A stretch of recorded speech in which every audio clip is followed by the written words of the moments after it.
لیکن جو دعوت کا معاملہ ہے بالکل جدا ہے، اس کے قانون اور ہیں۔ حضرت مسیح کے الفاظ کیا تھے یا نہیں، بہرحال انجیل میں یہ ہے، اور میں جو بات عرض کر رہا ہوں وہ یہ ہے کہ وہ بالکل صحیح ہے۔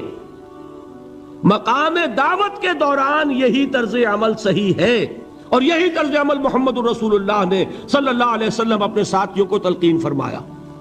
وہ کیا ہے؟ وہ الفاظ جو ہیں انجیل کے وہ یہ ہیں کہ اگر کوئی تمہارے داہنے گال پر تھپڑ مارے بایاں بھی پیش کر دو، اگر کوئی تمہارا چغا لینا چاہے نالش کر کے تو تم اس کو کرتا بھی اتار کے دے۔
بتائیے کہاں گیا قانون؟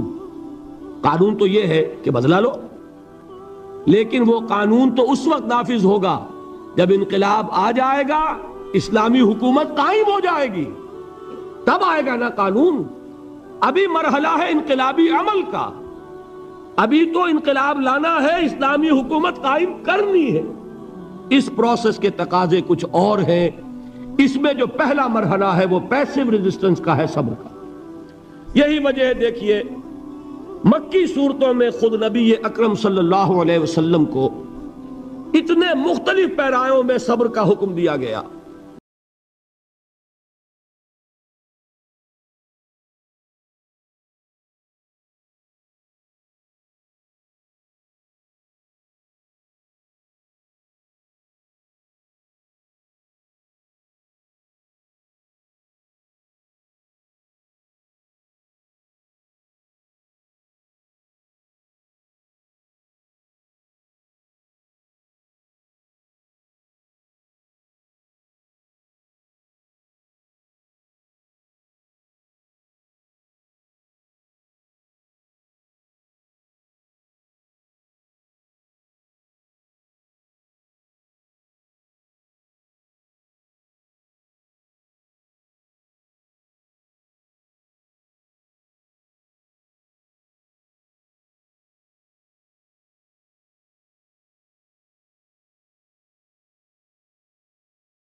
نہیں. یہاں یہ حال ہے کہ حضور کے خسر ہیں، جان نثار ہیں، یار غار ہیں، سب کچھ ہیں، لیکن وہاں بھی یہ معاملہ ہے کہ ٹھیک ہے اونٹنی کی میں قیمت ادا کروں. بہرحال میں جو عرض کر رہا تھا وہ یہ ہے کہ چونکہ رسول کو اجازت نہیں تو فرمایا گیا وَاصْبِرْ لِحُکْمِ رَبِّكَ وَلَا تَكُنْ كَصَاحِبِ الْحُوتِ. دیکھنا وہ جو یونس علیہ السلام جو انہوں نے کیا تھا، اجازت آئے بغیر وہ اپنی قوم کو چھوڑ کر کسی اور وجہ سے نہیں گئے تھے دین کی حمیت اور غیرت کی وجہ سے. یہ بدبخت بات سننے کو تیار نہیں ہے تو دفع ہو، میں کہیں اور جا کر اللہ کی بات کہیں سناؤں گا، لیکن اجازت کے بغیر نہیں جا سکتے. یہی وجہ ہے کہ پکڑ ہوئی، گرفت ہوئی اور مچھلی کے پیٹ میں رہے. وہاں وہ لا الہ الا انت سبحانک انی کنت من الظالمین، اور وہاں سے پھر اللہ تعالیٰ نے نجات دی، مچھلی نے انہیں اگل دیا ساحل کے اوپر. یہ ایک لمبی بات ہے. تو یہاں حضور سے کیا کہا گیا؟ صبر کی. اب دیکھیے ایک بات عجیب ہے، یہ ربط اپنے ذہن میں رکھیے. اللہ تو صبر کی تلقین کر رہا ہے اپنے رسول کو، اور رسول یہی تلقین کر رہے ہیں اپنے صحابہ کو. صبر کرو، جھیلو، برداشت کرو، ہاتھ مت اٹھانا، کوئی جوابی کارروائی نہیں ہوگی، بلکہ اپنے اوپر جھیلو جو کچھ جھیلنا ہے، ڈٹے رہو، پیچھے مت ہٹنا، یہ صبر ہے. لیکن ہاتھ اٹھانے کی اجازت نہیں. چنانچہ اب ذرا چشم تصور سے دیکھیے، ابو جہل اس نے جو بدترین روش اختیار کی، وہ ایک خاندان تھا حضرت یاسر، ان کی اہلیہ حضرت سمیہ، اور ان کے فرزند حضرت عمار رضی اللہ تعالی عنہم. یہ غلام نہیں تھے. حضرت سمیہ تو کنیز تھیں، لیکن یاسر غلام نہیں تھے. ان کی کہانی یہ ہے، واقعہ یہ ہے کہ یہ بہت نیک آدمی تھے. یاسر یمن کے باشندے. انہیں کو خواب میں بشارت ہوئی کہ نبی کا ظہور ہونے والا ہے مکے میں، جاؤ شاید ان کے قدموں تک پہنچ جاؤ. جیسے حضرت سلمان فارسی کی بات میں نے آپ کو بتائی، وہ تو خواب کی بشارت نہیں تھی، وہ ان کے غور و فکر کا معاملہ تھا. انہوں نے وہ جو آگ کی پوجا پاٹ ہے اس کو چھوڑا اور سفر کیا، اور پھر انہیں خبر دی ایک راہب نے کہ کھجوروں کی سرزمین میں آخری نبی کا ظہور ہونے والا ہے، جاؤ شاید قسمت یابری کرے. انہیں خواب آیا تھا. یہ یمن سے ترک وطن کر کے مکے آ گئے. ابو جہل کا ایک چچا تھا، بہت شریف النفس انسان، اس کے ساتھ معاہدہ کیا حلیف بن کر، اور وہ مکے میں رہنے لگے. اس لیے کہ یہ نوٹ کر لیجئے، مکہ اس وقت ایک قبیلے کا شہر تھا، صرف قریش. یا قرشی رہ سکتا تھا وہاں، یا قرشی کا حلیف. اگر کسی کے ساتھ اس کی، جیسے آپ کو معلوم ہے یہاں کاروبار وغیرہ کرنے میں سعودی عرب میں شراکت جو ہے وہ کسی لوکل سعودی کے ساتھ ہوگی تو آپ کر سکتے، وہ کفیل ہے، ورنہ آپ کچھ نہیں کر سکتے. اسی طرح کی بات وہاں تھی کہ اگر تو کسی قرشی نے آپ کو امان دی ہوئی ہے تو آپ رہ سکتے مکے میں، ورنہ نہیں. یا تیسرے قرشی کا غلام تو ملکیت ہی ہے اس کی، جیسے بھیڑ بکری ہے کسی قرشی کی، اسی طرح اس کے غلام ہے. یہ تین کیٹیگریز تھی انسانوں کی مکے میں. اسی کو نوٹ کیجئے کہ جو بیچارے غلام تھے وہ سب سے زیادہ ستائے گئے، اس لیے کہ غلاموں کے تو حقوق ہی کوئی نہیں تھے. ان کو تو اگر کوئی شخص اپنے غلام کو ذبح کر دیتا تھا تو بھی کوئی پوچھنے والا نہیں. بالکل ایسے ہی ہے نا، آپ کی بکری آپ نے ذبح کی، گوشت کھا لیا، کوئی آپ سے کوئی پوچھ سکتا؟ جب ملکیت ہے، آپ کی بکری آپ کی تھی، آپ نے ذبح کر دی. غلام آپ کی ملکیت تھا، آپ نے ختم کر دیا. کوئی اس میں جرم نہیں، کوئی باس پرس نہیں. یہ تھا حال غلاموں کا. بلال غلام تھے، ابو فقی غلام تھے، زنیرہ ایک کنیز تھی. ان کو جو ماریں پڑی ہیں اس کا آپ کو معلوم ہے. حضرت بلال کے ساتھ جو کچھ امیہ ابن خلف نے کیا، کہ جس طریقے سے کہ حیوانوں کی لاشیں جو ہے کھینچ کر گھسیٹ کر لے جائی جاتی ہیں، ان کی گردن میں رسی ڈال کر گھسیٹتے، اسی طریقے سے حضرت بلال کے گردن میں رسی ڈال کر ٹھیک دوپہر کے وقت مکے کی سنگلاخ گلیوں کے اندر گھسیٹا جاتا تھا. نیچے زمین جل رہی ہے توے کی طرح، اور ویسا بھی ہوتا تھا کہ چت لٹا دیا، اوپر سے وہ آگ مکے کا کہ سورج جو ہے ذرا نوٹ کیجئے، آگ برسا رہا، نیچے زمین توے کی طرح جل رہی، اور ایک بھاری سل بھی لا کر جو ہے سر پر رکھ دی، چھاتی پر رکھ دی گئی ہے کہ آواز نہیں نکل رہی، جھاگ نکل رہے منہ سے، لیکن اس حال میں بھی احد احد احد، ایک ایک اللہ، قل هو اللہ احد، الفاظ نکل رہے۔ یہ ہے وہ صبر، یہ ہے وہ صبر، صبر علی الابتلاء، صبر علی الایذاء، یہ ابتلاء اور ایذاء پر صبر ہے، جھیلو برداشت کرو، اس توحید پر قائم رہو، محمد کی رسالت کے اقرار کرتے رہو صلی اللہ علیہ وسلم، لیکن ہاتھ نہیں اٹھانا۔ اب میں آپ کو بتا رہا تھا یہ تو غلام تھے، یہ جو تھے یاسر، یہ حلیف تھے، غلام تو نہیں تھے نا۔ البتہ وہ ابو جہل کے چچا کی کنیز تھی یہ سمیہ، انہوں نے اجازت لے کر ان سے نکاح کر لیا، یہ تو کنیز رہیں گی۔ بیٹا جو ہوا وہ بھی ایک طرح سے جب کنیز زیادہ ہے تو غلام ہو گیا، عمار ابن یاسر۔ وہ جو شخص تھا بہت شریف النفس ابو جہل کا چچا، وہ مر گیا، اب ابو جہل جو ہے اس خاندان کا سربراہ ہے، لہذا یہ تینوں جو افراد ہیں وہ اس کے رحم و کرم پر ہیں۔ یاسر کو بھی پروٹیکشن اگر ہے تو ابو جہل کی ہے، ابو جہل جو چاہے کرے، اور سمیہ تو کنیز ہے ہی، اس کا تو کوئی حق ہے ہی نہیں، جو چاہے کرے، اور عمار ان دونوں کا بیٹا ہے، لہذا بدترین معاملہ کیا ابو جہل نے ان تین افراد کے ساتھ۔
حضور گزرتے تھے جبکہ آل یاسر کے ساتھ یہ معاملہ ہو رہا ہے، کیا فرماتے تھے؟ اسبروا یا آل یاسر فإن موعدکم الجنہ، اے یاسر کے گھر والوں صبر کرو، جھیلو، اس لیے کہ تمہارے وعدے کی جگہ جنت ہے۔ اللہ تعالیٰ ادھر آنکھ بند ہوگی ادھر جنت میں تمہارا داخلہ ہو جائے گا۔ یہ ہے تواصوا بالصبر، والعصر ان الانسان لفی خسر۔ یہ تواصوا بالصبر پر کون عمل کر رہا ہے؟ محمد الرسول اللہ صلی اللہ علیہ وسلم۔ اس میں بھی ایک بات ہے، وہ بھی سمجھ لیجئے، دین میں جہاں عظیمت ہے رخصت کا پہلو بھی ہے۔ یہ جو نوجوان تھے، یہ بوڑھے والدین کا تو وہ مقام ہے، یہ رتبہ بلند ملا جس کو مل گیا، ہر مدعی کے واسطے دار و رسن کہاں۔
حضرت معاذ اور حضرت معوذ انصاری دو نوجوان، ان میں سے ایک کا واقعہ آتا ہے کہ ان کے ایک شانے کے اوپر تلوار کا وار پڑا، پورا شانہ کٹ گیا، بازو علیحدہ ہو گیا تقریباً، لیکن کوئی ایک تسمات لگا رہ گیا،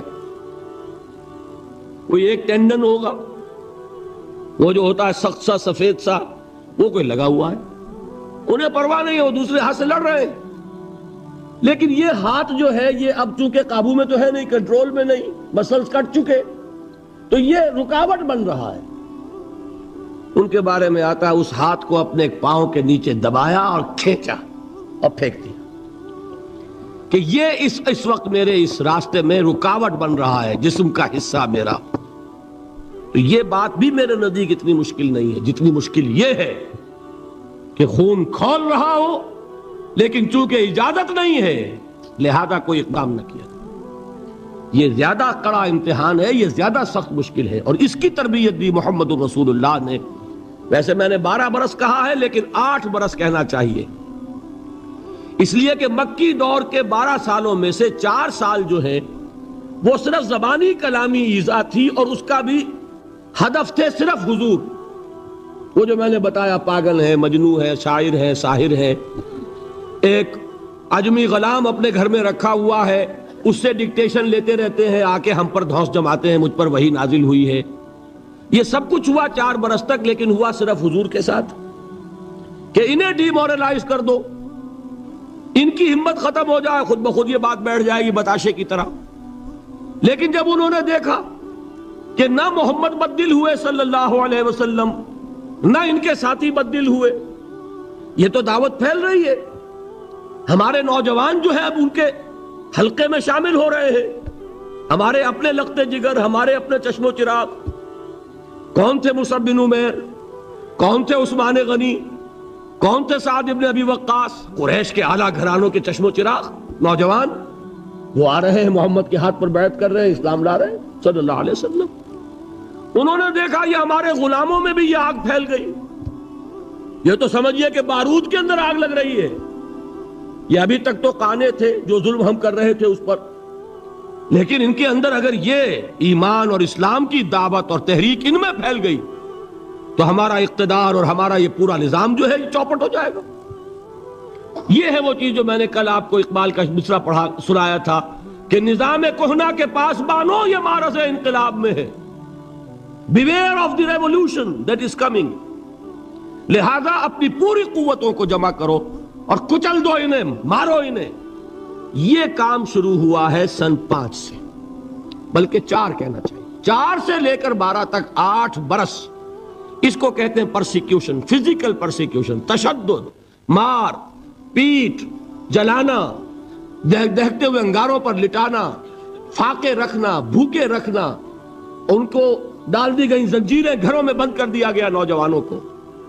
حضرت عثمان کو چچا نے ان کے ایک چٹائی کے اندر لپیٹا اور دھونی دے دی، دم گھٹ رہا ہے، جان نکل رہی۔ حضرت مصعب بن عمیر رضی اللہ تعالی عنہ، وہ نوجوان 200 درہم کا جوڑا ان کا سل کر آتا تھا شام سے تیار ہو کر، لباس معطر ہوتا تھا، جدھر سے نکل گیا پوری گلی جو ہے وہ معطر ہو گئی، انگلیاں اٹھ رہی ہیں، وہ جا رہا ہے مصعب، یہ خوشبو اس کی ہے۔ اس مصعب کے ساتھ کیا سلوک کیا؟ باپ تو مر چکا تھا، ماں نے پالا تھا، دولت بہت چھوڑ کر گیا تھا باپ، لہذا ماں نے بڑے ناز و نام میں پالا، بڑے لاڈ پیار میں، 200 درہم کا جوڑا تیار ہو رہا ہے۔ لیکن یہ کہ آپ کو معلوم ہے عرب کے اس معاشرے میں عورت کی کوئی حیثیت نہیں تھی، ماں کا اختیار نہیں تھا، چچا تھا اب سربراہ خاندان کا۔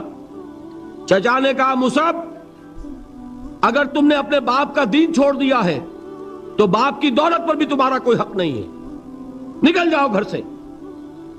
اس نے یہ سوچا تھا کہ مصعب کے ہوش ٹھکانے آ جائیں گے، دن میں تارے نظر آ جائیں گے، ناز و نام میں پلا ہوا گھر سے نکل کے جائے گا کہاں، یہ سارا نشہ جو ہے توحید کا یہ حیران ہو جائے گا۔ حضرت مصعب کا جواب بالکل برعکس تھا، اچھا ٹھیک ہے چچا جان میں گھر چھوڑتا ہوں۔ وہی بات جو کبھی کہی تھی ابراہیم نے، باپ نے کیا کہا تھا؟ واجرنی ملیہ، جاؤ چلے جاؤ، دفع ہو جاؤ میری نگاہوں سے۔ حضرت ابراہیم نے کیا جواب دیا تھا؟ سلام علیک ساستغفر لک ربی انہ کان بی حفیہ۔ اچھا ابا جان آپ کا حکم یہی ہے تو میں چلتا ہوں، آپ پر سلامتی ہو، میرا رب مجھ پر بڑا مہربان ہے، میں اس سے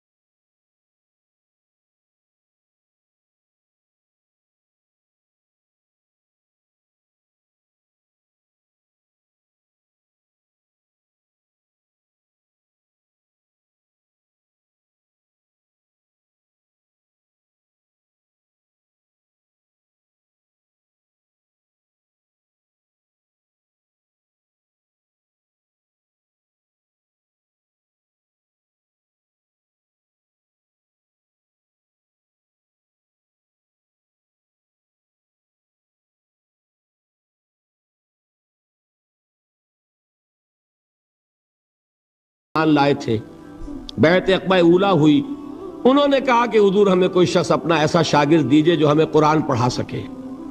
حضور نے حکم دیا مصعب جاؤ، اب مدینے جاؤ، یثرب جاؤ، یثرب والوں کو قرآن پڑھاؤ، انہیں تبلیغ کرو۔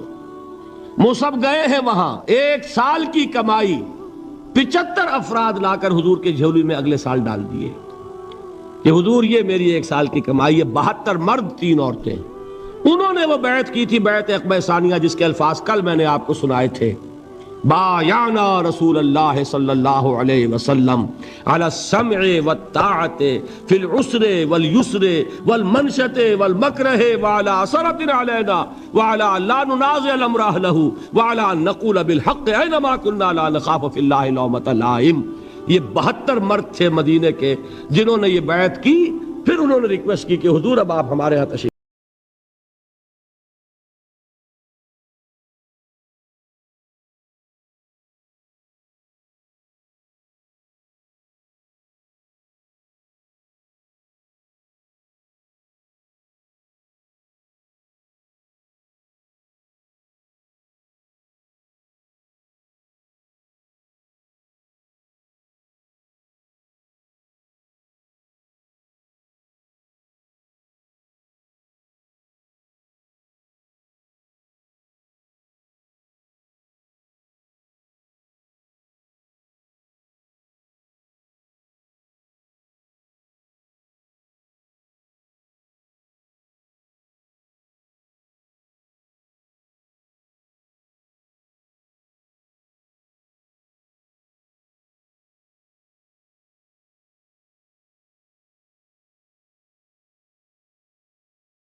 ڈسٹنس ہے، 8 سال جو رہی ہے کہ تمہیں ماریں، تمہیں تکلیفیں پہنچائیں، تم پر جو بھی آئے جھیلو، برداشت کرو، تمہیں ہاتھ اٹھانے کی اجازت نہیں۔ اصل میں انقلابی عمل میں یہ بہت فیصلہ کن چیز ہے۔ اس کی وجہ کیا ہے؟ دیکھیے، اگر شروع ہی سے انقلابی لوگ وائلنٹ ہو جائیں گے تو ظاہر بات ہے وہ تو تھوڑے ہوتے ہیں، گنتی کے ہوتے ہیں۔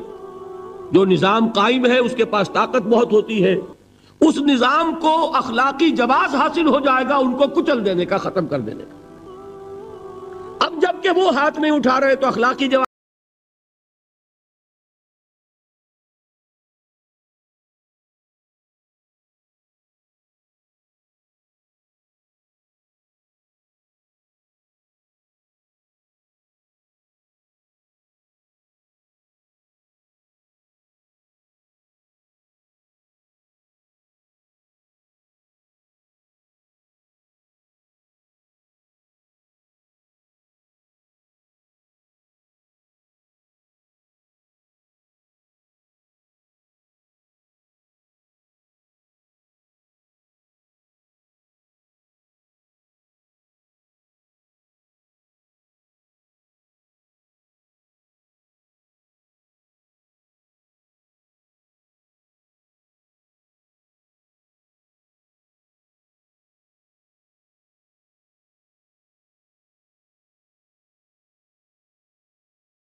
صلی اللہ علیہ وسلم نے مدینے پہنچنے کے بعد، اور یہ نوٹ کر لیجئے سورہ حج کی ایک آیت ہے، اذن للذین یقاتلون بانہم ظلموا وان اللہ علی نصرہم لقدیر۔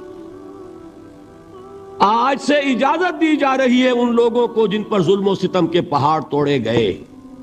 ابھی تک حکم تھا ہاتھ بندے رکھو، آج سے ہاتھ کھول دیے گئے۔ یو کین ریٹیلیٹ، تم بدلہ لے سکتے ہو، جوابی کارروائی کر سکتے ہو۔ یہ آیت نازل ہوئی، حضرت عبداللہ ابن عباس کی یہ رائے ہے کہ یہ آیت نازل ہوئی ہے دوران سفر ہجرت۔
کو تیار نہیں کہ میرے گھر میں دو دو بیویاں ہوں اور میرے بھائی کا گھر جو ہے وہ آباد نہ ہو۔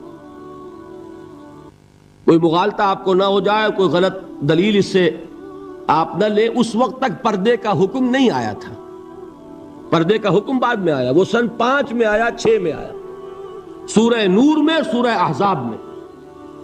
یہ تو 5 اور 6 کی صورتیں ہیں۔ یہ واقعہ ہو رہا ہے سن 1 ہجری میں، تو ابھی پردے کا حکم تھا نہیں، پردہ اس معاشرے میں تھا نہیں۔ گھر لے گئے سیدھے، یہ 2 بیویاں ہیں اور ان میں بھی چوائس تمہارا، جو تم پسند کرو۔ یہ 3 کام ہے انٹرنل کنسولیڈیشن، اور اس کے بعد آپ نے اب چھاپا مار دستے بھیجنے شروع کر دی۔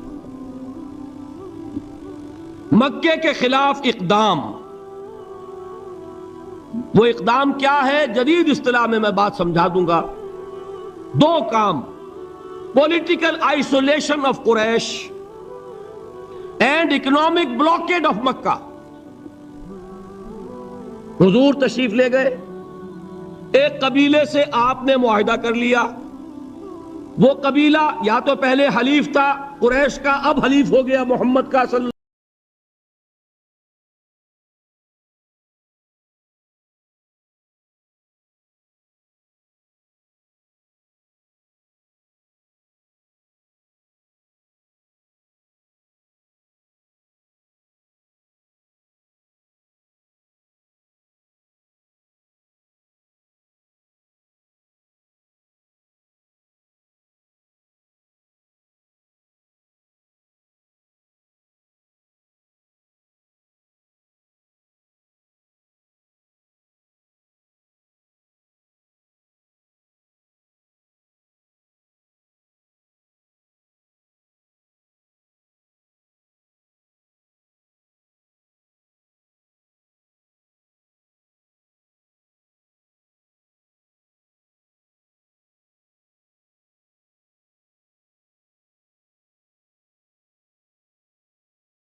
کہ کہاں مدینہ، وہاں سے ایک لشکر کیا چھوٹا سا دستہ، 12 افراد، ایک چھوٹا سا چھاپا مار دستے تو ایسے ہی ہوتے ہیں چھوٹے، وہ لشکر تھوڑا ہی ہوتا ہے۔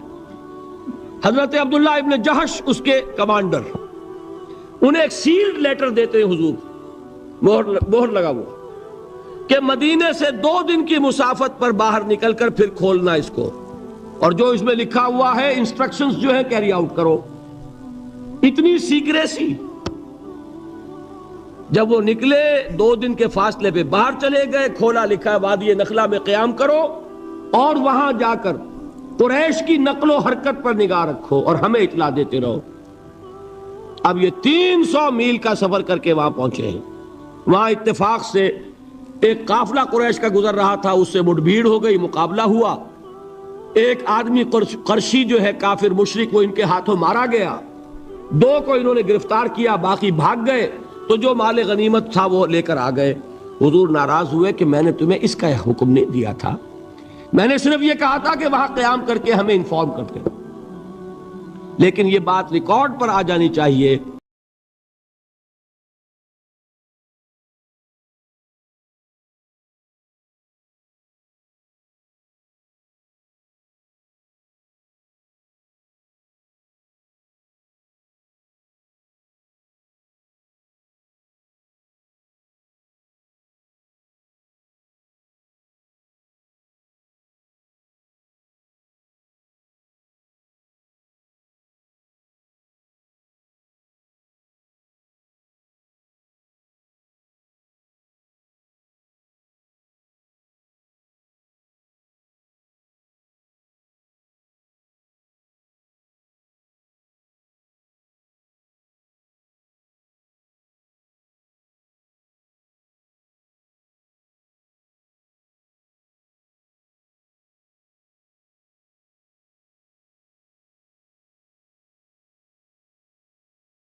برپا کرنا ہے.